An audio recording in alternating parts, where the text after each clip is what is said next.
What if there was a plant that had over 60,000 uses? A plant that had the ability to heal some of the deadliest diseases known to mankind, could replace many chemical-ridden medicines prescribed for problems such as depression and insomnia. A plant that could aid in the reduction of the growing and devastating effects of deforestation around the planet, preventing the habitat destruction of many endangered animals. A plant that was illegal for reasons that simply do not make sense. That plant is cannabis, and the name alone invokes various thoughts in people's minds. Perhaps your parents have their views on it and that has rubbed off on you, or perhaps you have associated it with people sitting in their rooms and smoking it. But the truth is, linking cannabis to something that just gets you high is like saying water only serves one purpose. This video is about to get interesting, so sit back and relax. Let's take things back to the basics. There are 3 species of cannabis: sativa, indica and ruderalis, all of which can be split, although usually the sativa type, into an industrial compound referred to as hemp, which is where the industrial side of cannabis comes in. Hemp has been used for thousands of years, and its usability is unlike anything else. It can be used for oil for cooking and converting to fuel. The seeds, which are one of the most nutritional seeds on the planet, supply nearly every mineral and vitamin the body needs. It can be used for clothing, and not only requires half the amount of water to turn into fibre than cotton, but also requires no chemicals or fertilizers. It can also be used as housing insulation, fiberboards, and is an excellent phytoremediation, which is a plant that can remove toxins, radiation, and contamination from water and soil. Hemp was actually used in the agricultural fields around the Chernobyl nuclear disaster site, in order to help remove the heavy metals and radiation from the unusable land. Scientists behind the plant use hemp as a phytoremediation also stated that as well as being excellent for the job of removing harmful waste, the hemp could then be converted to biodiesel afterwards.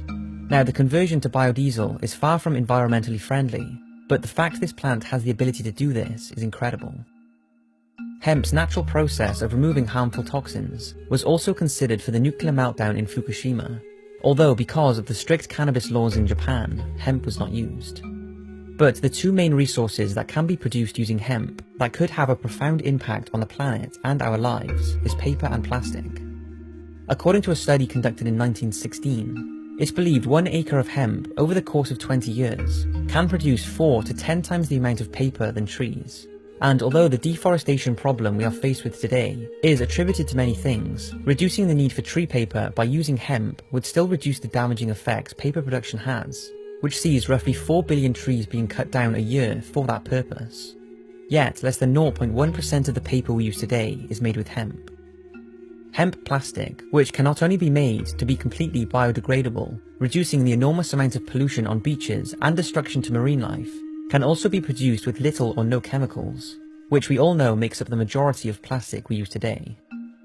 Now, those who discredit the widespread use of hemp as a material say it can be costly and time-consuming to produce the equivalent of what we have today, and they're right.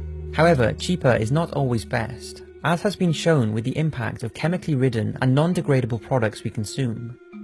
So yes, hemp would most likely cost more to use, but the overall impact would be more than justifiable. A game-changing medicine. Where do I begin with the medical side of cannabis? Well, let's start with what scientists and researchers believe is the reason it has profound benefits in the first place. So far, they have been able to identify 483 different chemical compounds within the plant, 80 of which are called cannabinoids. Although the studies are becoming a lot more popular, so far we do not know a whole lot about these 80 cannabinoids and their effects on humans, as most research has only been focused on a handful of them, such as delta-9 tetrahydrocannabinol, by far the most studied chemical, which binds to the receptors in your central nervous system and immune system when heated, causing you to get high, and is the only compound in cannabis to do so. It's the chemical that medical marijuana is most active in, as it acts as a side effect-free muscle relaxant, anti-inflammatory, antidepressant, and current studies are showing that it could be used as a treatment for anxiety, the side effects of chemotherapy, cancer growth reduction, Crohn's disease, chronic pain, insomnia, and multiple sclerosis, just to name a few. The next one is tetrahydrocannabinolic acid, which is the same chemical as the one just talked about, but in its unheated form, which means it's a non-psychoactive compound. This is administered by juicing cannabis as you would wheatgrass or any other plant, as it contains medical properties that are lost when heated.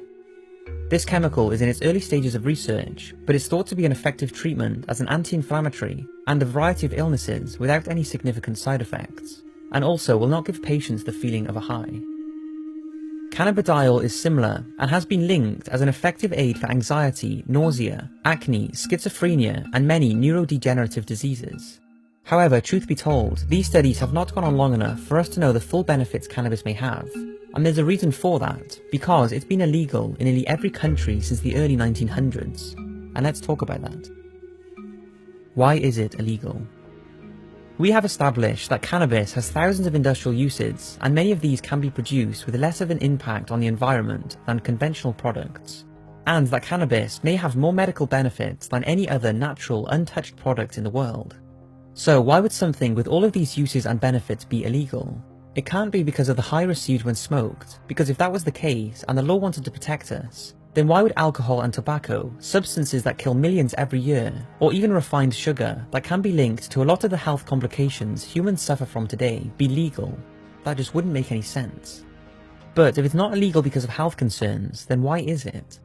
Well, it's confusing, and there's lots of false information that gets thrown around about the subject, although it seems there are three supposed reasons. The first is that in 1929, Harry Anslinger, the head of the Department of Prohibition in the United States, was dealing with the backlash of the alcohol ban, and once this was removed, Harry's department were practically non-operational. So they came up with an idea to tell the public that cannabis was a devil drug that turned men into wild beasts that would attack women. Apparently, Harry contacted 30 scientists requesting proof of this to show to the public, but 29 of them said they could not find valid proof that the drug was dangerous. The second explanation seems to be linked to the Mexican immigration in the United States in the early 1900s. When the Mexicans arrived, they brought with them marijuana as a medicine and relaxant. In order for the US to have an excuse to search and deport the immigrants, marijuana became the perfect drug to criminalize and label dangerous. And lastly, one that many people recite to when asked why cannabis is illegal, is that major industrial companies, mainly DuPont, became worried of the many uses of hemp, more specifically nylon, which DuPont first invented at around the same time the cannabis laws were being properly enforced. It was simply profitable for them to back and promote the government's decision to tell the public cannabis was just a drug to make people high, when in reality it was to ban the use of hemp from being a nylon alternative. It's hard to prove why exactly it's illegal, as no authentic records seem to be available, but one or a combination of the above seems to be the reasoning for the US to originally ban cannabis, resulting in many other countries to follow. But regarding the last theory, I wouldn't say the big corporations are greedy and do not want to use hemp if this theory is factual. I think it's now gotten to the stage where it's too far gone for them to make the change to hemp, since after it was made illegal, all manufacture processes and equipment was grounded to a halt, and no new technology was used to advance the hemp production, meaning getting into it now would be very costly. Whatever the reason, cannabis is illegal in the majority of places, be it an outdated racial action or the greed of big corporations. Only now, nearly 100 years later, as it's becoming less frowned upon, are doctors and researchers realizing how powerful it could be. For me, everything on this planet serves a purpose, whether it's the bees and wasps that pollinate plants and flowers, or whether it's you who fulfills your purpose in life.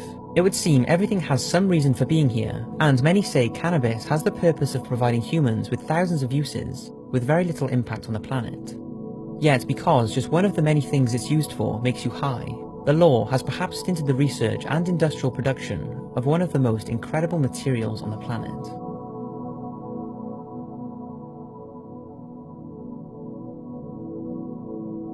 To finish off, I want to state that I am not a cannabis activist by any means. In fact, I, probably like you, never even thought about cannabis apart from the fact that it can be smoked, until I started researching for this video, which I've wanted to talk about for a while, because it's made me and hopefully you realise that there is so much more to it than that. But that doesn't mean the benefits of cannabis can be used as a justifiable way to continue smoking weed. For some people, smoking it can cause social and life problems, and the effects of it has been shown to potentially cause harm to a developing young brain. The fact of the matter is, if you are unhappy, do not have a job, and are sitting in your room smoking weed all day, and know you need to be going after life, then although weed has been linked to the reduction of depression and anxiety, and many other problems, quitting your habits could be the best thing you do. Certainly do not think to now go out and smoke weed for its health benefits, because medical and recreational cannabis can vary massively, and the potential for long-term side effects are still being researched. And besides, people who take cannabis for its medical benefits mostly do not want to get high and only require a small amount of the drug in the first place. An amount that would not have any mind-altering effects, but still seem to help relieve and prevent many illnesses. I hope you've enjoyed this video. Thanks for watching, and I'll see you in the next one.